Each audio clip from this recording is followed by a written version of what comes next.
تو نماز کے بعد 3 مرتبہ تکبیرات پڑھنے کے سلسلے میں فتویٰ یہ دیا ہے کہ مستحب ہے فقہا نے. تو اس کے پس منظر میں جو روایت ہے وہ عرض کرنا چاہوں گا. مفضل بن عمر انہوں نے آقا امام صادق علیہ السلام سے عرض کیا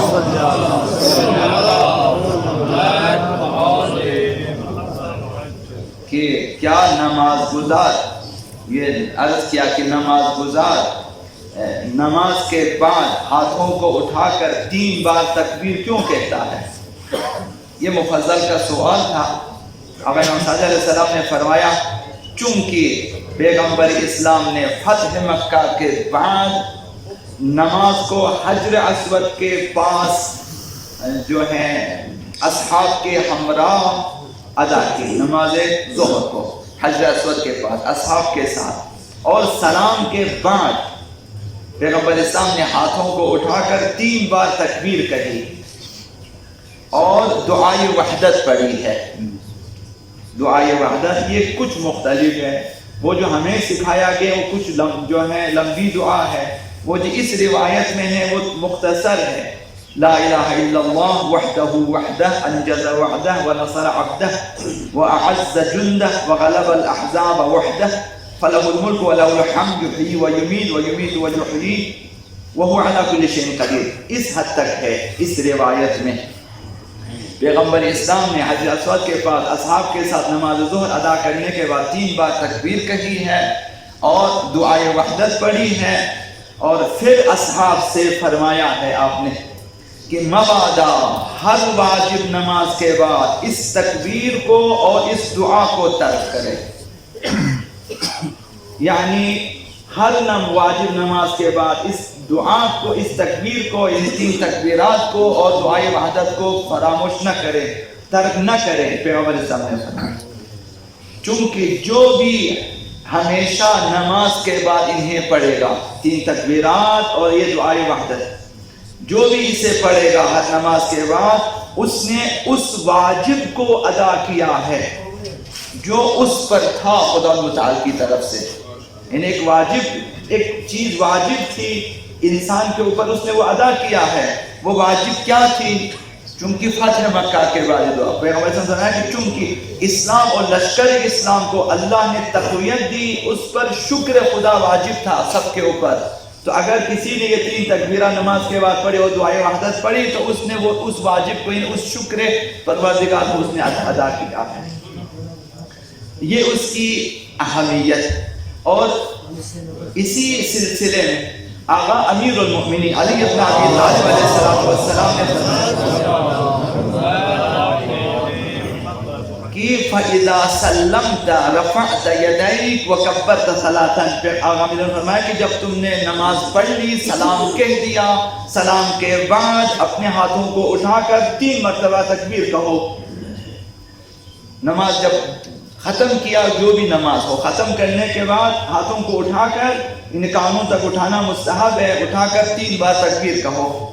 اور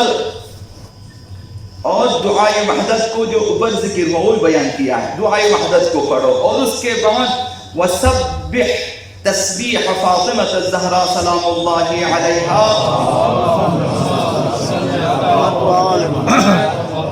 اور اس کے بعد تسبیح سیدہ کائنات کو پڑھو کہ وہ ہوا وہی 34 تکبیرہ، وہ یہ کل 34 تکبیریں ہیں، سب کو معلوم ہے. و33 تسبیحہ، اور 33 سبحان اللہ ہے، اور و33 تحمیدہ، اور 33 الحمدللہ ہے. یہ اس کی ترتیب اس طرح سے ہے جو آقا امیر المومنین نے بیان فرمایا. اس طرح بھی آپ پڑھ سکتے ہو. 34 تکبیر کے بعد 33 سبحان اللہ اور اس کے بعد 33 الحمدللہ، اس طرح بھی آپ پڑھ سکتے ہو. اب دوسری روایتوں میں الحمدللہ کو پہلے ہے تسبیح اور سبحان اللہ کو بعد میں، کوئی خاص فرق نہیں پڑتا. فقہا نے بھی فتویٰ دیا ہوا ہے. تو یہ کہ نماز کے فوراً بعد، یعنی سلام کے فوراً بعد انجام دینے کی تاکید کی ہے. 3 تکبیریں پڑھیں، دعائے وحدت پڑھیں اور اس کے بعد تسبیح پڑھیں. تو آخری حدیث اسی سلسلے میں آقا امام باقر علیہ السلام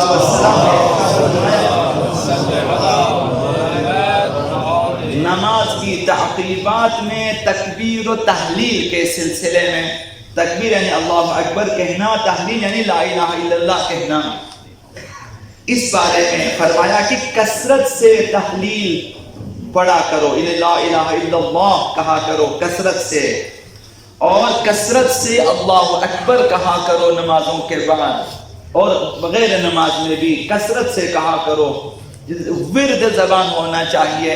افسوس یہ ہے کہ ہمارے پاس تقیہ کلام کی جو ہے نعوذ باللہ بعض کی زبان پر گالیاں تقیہ کلام ہے کہ ہر بات سے پہلے، ہر جملے سے پہلے گالی، مثلا نامناسب گالیاں بھی ہیں، اور بعض کی زبان پہ بیہودہ کلام ہے جس کا کوئی مطلب نہیں ہوتا، مثلا بات کہیں گے سمجھے کہ نہیں سمجھے، ہر جملے پہ یہی دہرائے گا۔ مثلا یہ تقیہ کلام کو آپ دیکھیں، فقہاء کی تقریروں کو غور سے سنیں، تقیہ کلام نہیں ہے ان میں، یہ بیہودہ باتیں ہیں۔ تو تقیہ کلام میں یہ چیزیں شامل کریں، لا الہ الا اللہ، اللہ اکبر، سبحان اللہ، الحمدللہ، یہ چیزیں مناسب موقع پہ مثلا۔ تو فرمایا کثرت سے تحلیل کہا کرو اور تکبیر کہا کرو، لا الہ الا اللہ اور اللہ اکبر۔ اب فرمایا کہ فَإِنَّهُ لَيْسَ شَيْءٌ أَحَبُّ إِلَى اللَّهِ مِنَ التَّكْبِيرِ وَالتَّحْلِيلِ، خداوند متعال کے نزدیک لا الہ الا اللہ اور اللہ اکبر سے زیادہ کوئی چیز محبوب نہیں ہے۔ یہ پانچویں امام نے فرمایا، یعنی محبوب ترین چیزوں میں تحلیل و تکبیر بھی ہے، تو کتنا ہی اچھا ہے کہ جیسا کہ مستحب ہے کہ 30 مرتبہ مثلا تسبیحات اربعہ پڑھیں، اس میں تحلیل بھی ہے، تکبیر بھی ہے، تسبیح بھی ہے، اس کے اندر سبحان اللہ والحمدللہ ولا الہ الا اللہ واللہ اکبر، اس میں تکبیر و تحلیل و تسبیح و تحمید چاروں اسی کے اندر جمع ہے تسبیحات اربعہ میں۔ کیا ہی بہتر ہے، انسان چلتے چلتے بھی اگر یہ کہیں تو ان تکبیرات کو جو ہیں تعقیبات سمجھ کر انجام دیں، بغیر نیت کے۔ ہم تو عادی ہو چکے ہیں، ایسے ہی کر لیتے ہیں، بعض تو کچھ پڑھتے بھی نہیں، خالی ہاتھ ہلاتے ہیں، عادت ہو چکی ہے۔ تو یہ سوچ کے کہ یہ تعقیبات نماز میں شامل ہے کہ نماز ختم ہو چکی، سلام کے بعد 3 دفعہ اللہ اکبر، اللہ اکبر، عظمت پروردگار کو یاد کریں۔ اگر دعائے وحدت یاد ہو تو اچھی بات ہے، خود دعائے وحدت بھی پڑھیں، اس کے بعد تسبیح سیدہ کائنات سلام اللہ علیہ پڑھیں۔